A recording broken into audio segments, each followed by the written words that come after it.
പ്രത്യാശയുടെ പടിവാതിൽ ഇതാ തുറക്കപ്പെട്ടു. അത്യുന്നതങ്ങളിൽ ദൈവത്തിന് സ്തുതി, ഭൂമിയിൽ സന്മനസ്സുള്ളവർക്ക് സമാധാനം.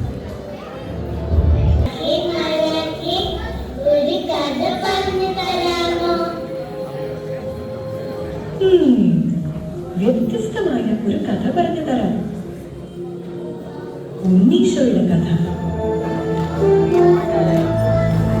അഗസ്റ്റസ് സീസറിന്റെ ഭരണവർഷം ഹെറോദേസ് എന്ന രാജാവിന്റെ കാലത്താണ് യൂദയായിലെ ബെത്ലഹേമിൽ ഉണ്ണീശോ ജനിക്കുന്നത്. ഉണ്ണീശോയുടെ മമ്മയുടെ പേര് എന്താണെന്നറിയോ? അപ്പയുടെ പേരോ? ജോസഫും മറിയവും തമ്മിലുള്ള വിവാഹം നിശ്ചയിച്ചിരിക്കുന്ന സമയം, അതായത് വിവാഹത്തിന് മുൻപ്, ഗബ്രിയേൽ മാലാഖ പ്രത്യക്ഷപ്പെട്ട് ഇങ്ങനെ പറഞ്ഞു: മറിയമേ, നീ ഗർഭം ധരിച്ച് ഒരു കുഞ്ഞിനെ പ്രസവിക്കും. ദൈവപുത്രനായ ആ കുഞ്ഞിന് ഈശോ എന്ന് പേരിടണം.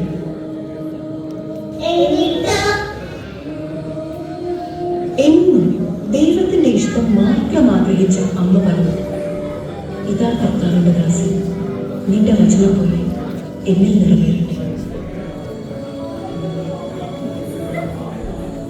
അങ്ങനെ ഏതാനും നാളുകൾക്ക് ശേഷം നസ്രത്തിൽ നിന്നും യൂദയായിലെ ബെത്ലഹേമിലേക്ക് അവർ ഒരു യാത്ര നടത്തി. അഗസ്റ്റസ് സീസറിന്റെ കൽപ്പന പ്രകാരം ജനസംഖ്യയിൽ പേര് ചേർക്കാൻ ആ യാത്രയിൽ മാതാവിന് പ്രസവ സമയമായി. എന്ത് ചെയ്യും? അവർ സത്രത്തിൽ സ്ഥലം അന്വേഷിച്ചു, കിട്ടിയില്ല.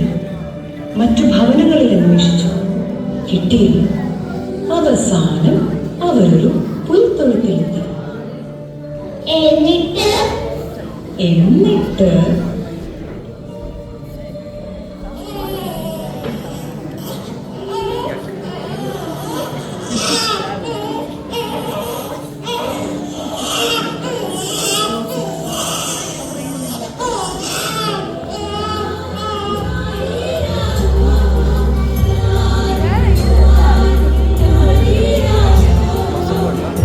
മാതാവ് ഈശോയെ പിള്ളക്കച്ചയിൽ പൊതിഞ്ഞ് പുൽത്തൊട്ടിയിൽ കിടത്തി.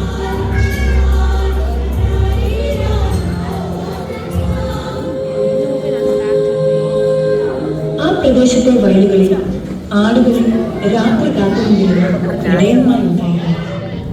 സ്വർഗീയ സൈന്യത്തിന്റെ ഒരു വ്യൂഹം പ്രത്യക്ഷപ്പെട്ട് പറഞ്ഞു: സകല ജനത്തിനും വേണ്ടിയുള്ള സന്തോഷത്തിന്റെ സദ്വാർത്ത നിങ്ങളെ അറിയിക്കുന്നു. ദാവീദിന്റെ പട്ടണത്തിൽ നിങ്ങൾക്കായി ഒരു രക്ഷകൻ. സകല ജനത്തിനും വേണ്ടിയുള്ള സന്തോഷത്തിന്റെ സദ്വാർത്ത നിങ്ങളെ അറിയിക്കുന്നു. ദാവീദിന്റെ പട്ടണത്തിൽ നിങ്ങൾക്കായി ഒരു രക്ഷകൻ, കർത്താവായ ക്രിസ്തു ജനിച്ചിരിക്കുന്നു.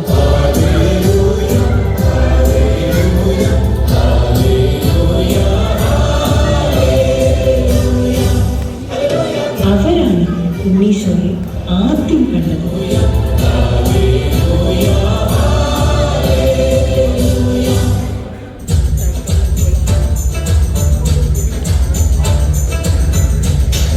പൗരസ്ത്യ ദേശത്തു നിന്ന് വന്ന 3 രാജാക്കന്മാർ.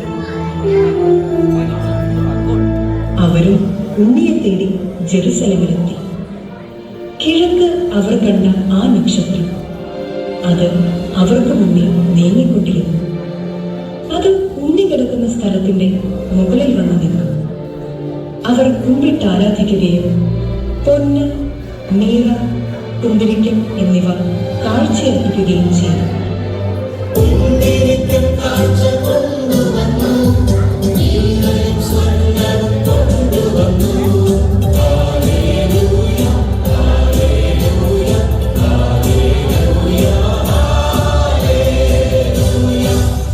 കുഞ്ഞെ,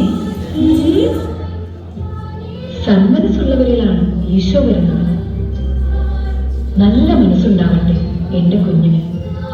എന്തെന്നാൽ സന്മനസ്സുള്ളവർക്കാണ് സമാധാനം.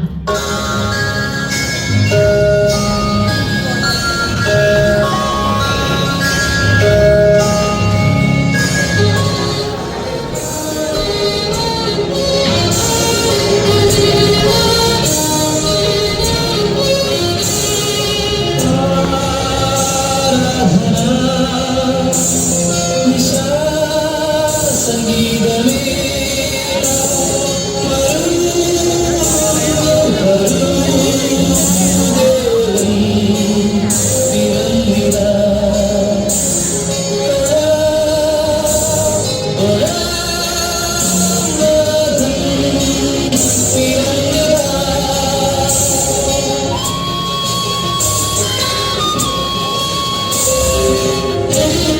you.